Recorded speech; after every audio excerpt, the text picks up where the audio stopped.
So stack and tilt is great for the irons, but it doesn't work with the driver, right? Wrong. In fact, if you understood correctly, you'd know that stack and tilt was actually designed for the driver. So if you've tried stack and tilt and not been able to get it to work for you with the driver, then you've simply been doing it wrong. And today, we're going to fix that. The most common mistake people make when trying stack and tilt with the driver is they misinterpret the weight forward piece. They try to put all of their weight forward, that's both their lower body and their upper body, in an attempt to somehow interpret the weight forward part of stack and tilt. Unfortunately, moving the upper center forwards creates an environment for swinging extremely upright and steep. And that's where the misconception comes from, that having your weight forward automatically creates a steep swing. It's not true. It's the way you put the weight forward. So how do we make sure we do the weight forward correctly for stack and tilt with the driver? We take our setup and we move our weight forward with our lower center or lower body. So the hips move to the left. So I take my pelvis from this neutral condition where my hips are above my ankles, and I move to the left to put 60, 70, even 80% of my weight on the front. And it's that hip movement forwards that creates the shoulder tilt.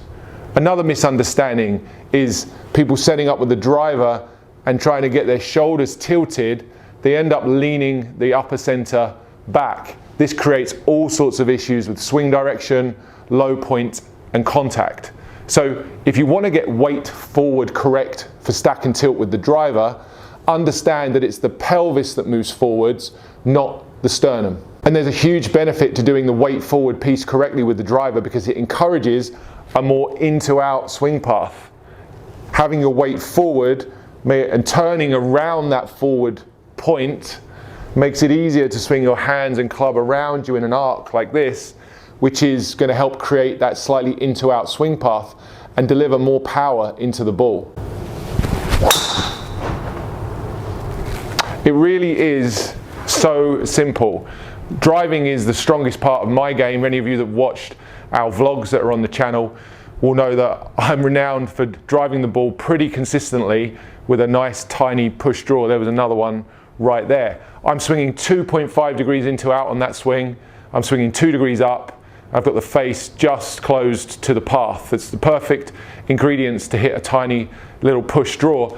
And as I say, it's very simple. Just put the weight on that front side, turn around that front point, and turn back around it again on the follow through. Really simple. Remove the variables, remove the inconsistency, and build something that's much more consistent and powerful. So to demonstrate how far forward you really can have your weight, I'm going to use this pressure plate here from Y-Golf to help illustrate the point that I'm making regarding the driver. If you think you cannot hit driver with your weight forward, you are very much mistaken. In fact, every single golfer that's any good has the weight forward when they hit the ball. How they choose to do the backswing might vary, but for you, keeping the weight forward could be the recipe and the roadmap to the best driving of your life. So I've got the pressure plate on the ground. I'm going to make 2 swings and then we're going to take a look at the data. I'm going to hit one with my weight on the back foot, and I'm going to do another one with my weight all on the front foot throughout the entire swing, and we'll take a look at the differences. First one with the weight on the back foot. So this is quite a typical setup I see on a lot of amateur golfers who I teach. They're tilting back too much. They've got the weight on their back foot under the guise that they need to shift the weight to the back foot in order to create power. Nothing could be further from the truth. Let's go ahead and hit one. We'll keep our weight on this pressure plate on this back side.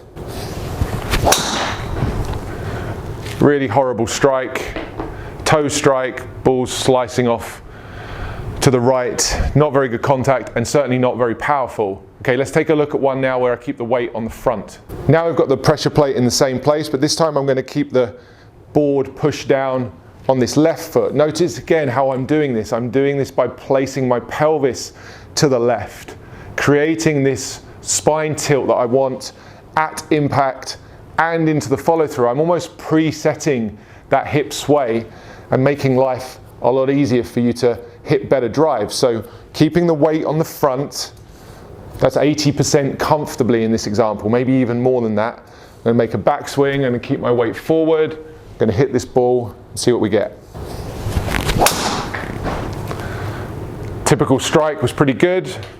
Little push draw. We are going to take a look at the data on those two and see what the computer tells us, see what the ball did, see what the club did, and figure out which one's best. All right, let's take a look at both of those swings and pick out some of the key pieces regarding weight forward versus weight back, and why stack and tilt definitely works with the driver if you know what you're doing. Looking at the screen, we've got the two swings. On the left-hand side is the weight back swing. You'll notice on the screen how the pressure plate is pushed down into the ground with my trail foot. And on the right-hand side, we've got the weight forward swing where the pressure plate is pressed into the ground with my front foot. Things to note here, I tried to swing about the same swing speed. I wanted it to be a fair test. And the club head speed measurement on the left was 101 miles per hour, and the club head speed measurement on the right was 102 miles an hour. So I did a pretty good job of that. In terms of the ball speed, which is a measurement really of the quality of the strike, the ball speed was 10 miles an hour faster on the right hand side. That's just a sign that the strike was better, the efficiency of the swing was better, and I'll show you the reasons why that was in just a second. So the ball on the right carried 251 yards, the ball on the left 216 yards. That's an enormous difference for the same swing speed. Think about that for a second. How much potential power you're missing out on by not understanding how to do the driver swing correctly. So 35 yards more distance from the same swing speed. I think that's something we'd all like to experience. So let's take this swing and take it to the top. So if we've got the swing on the left, we're going to notice how the hip sway measurement at the top. I keep my hips back. I don't really move them away from the target more than they were, but I certainly don't move them towards. My upper body, there's a little bit of translation of my head. If I put a circle around my head, you'll see how I move away from the target. That's a typical move I'll see in so many amateur golfers' driver swings. They think they need to load up behind the ball. They think they need to shift their weight for power. It's just not true. The golfer on the right, our weight forward golfer, top of the backswing, see how the head stayed much more steady, much more stable. Those hips have actually turned the same amount, but I've rotated around that more forward point. And that's going to allow me to swing more from in to out. I've already discussed that. The swing on the right had a swing path that was 3.1 degrees in to out, which is very, very nice. The swing on the left had a swing path that was 5.1 degrees out to in. That's slice territory. That's certainly lack of power territory. So moving your weight incorrectly also affects your swing path. Keeping your weight forward helps you to swing more into out. You'll notice how the board is still pressed down firmly on the front foot with our right-hand golfer, and it's pressed down firmly on the back foot with our weight back golfer there on the left. Moving down into impact, golfer on the left is going to hang back on that trail side. We've got the weight measurements at impact, both measuring with the hip and the shoulder sway too far back. Okay, that's not the way to hit driver. Moving down into our downswing and our impact with our weight forward golfer, notice how the board is still pressed very firmly into the ground with my front foot, and how the hip sway and the shoulder sway numbers fall very much within the PGA Tour average using the GOLFTEC OptiMotion. That, if anything, should tell you that weight forward with the driver is exactly the correct way to do it. Now, Troy, you played, one of the first things we practiced with you was how your weight affected the curve, right?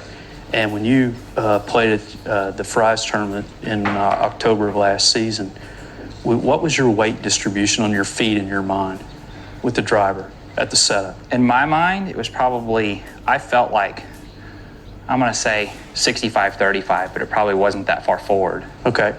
Because I had to make that adjustment. Will you do an 80-20 for us? Of course.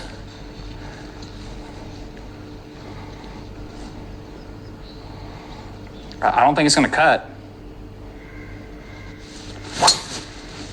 At the end of Troy's driver hitting, I asked him to hit a driver with 80% of the weight on the left and to keep it there, which he did in one try by putting his lower center more forward at the setup.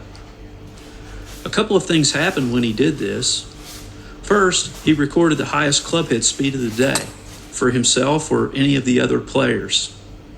Second, he hit the ball farther of any of his balls or any of the other players both in terms of carry and in terms of total yards. Third, he did so with a swing path that was at the target, not way to the right, and with a slightly descending blow that produced a spin rate that was less than the PGA Tour average. Fourth, he did it in one try, did not have to do it over and over again. And finally, he hit a push draw that landed 3 yards from the center line. This is relevant because what Troy did, putting his weight forward and turning around that point, he created a simple model that allowed him to swing faster while still swinging at the target. A major problem with golfdom in hitting the driver is they do not swing the club fast enough, and under that pretense they are told to shift the weight back and forth. This has greatly complicated the equation for solid contact, plus it puts a restriction on how much the golfer can turn, placing a barrier on how fast they can swing the club. So again, here's a demonstration of a golfer achieving his highest clubhead speed by extending, tilting, and turning with the weight on the left, one who finished in the top 10 on the PGA Tour in driving distance for the first time in his career. Many of you won't have access or the luxury of measuring your swing in 3D like we do here at GOLFTEC with the OptiMotion system, but hopefully you have a smartphone as a minimum which has a very good quality camera on it.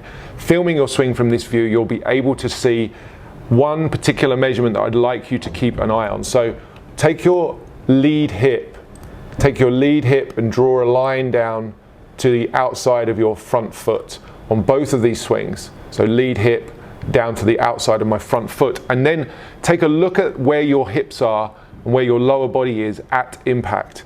The correct procedure would look like this one on the right hand side, where the hip sway moves towards the target whilst the upper center, the center of my shoulders, remains very stable. So the hip sway that I'm creating is the weight forward. That's what I talked about earlier. That's creating the shoulder tilt. That's creating this image of the shoulders and impact, which is desirable. So the hip forward is the weight forward. Conversely, on the left-hand side, you'll notice how I don't really break through that line. So that 2D measurement, just using a line on your front leg there, can be a great way for you to check your hip motion and your weight forward motion with the driver.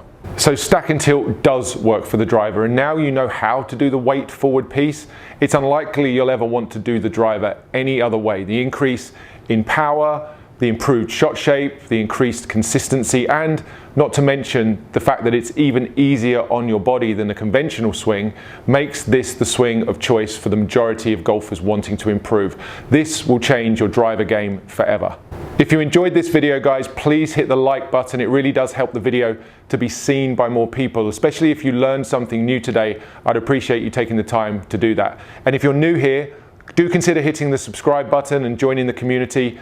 There are many other videos on stack and tilt on the channel. You can check out the playlist, which I'll link in the description below. But should you want to get your own pressure plate for your practice sessions to help you keep your weight forward both with your driver and your irons, then you can do so by clicking the link that's in the description and using the code CHINI15, which will get you a 15% discount. If you want to see more videos using the pressure plate, you should go and watch this video next, which talks about the difference between weight and pressure in the golf swing and the importance of having your weight forward with every club.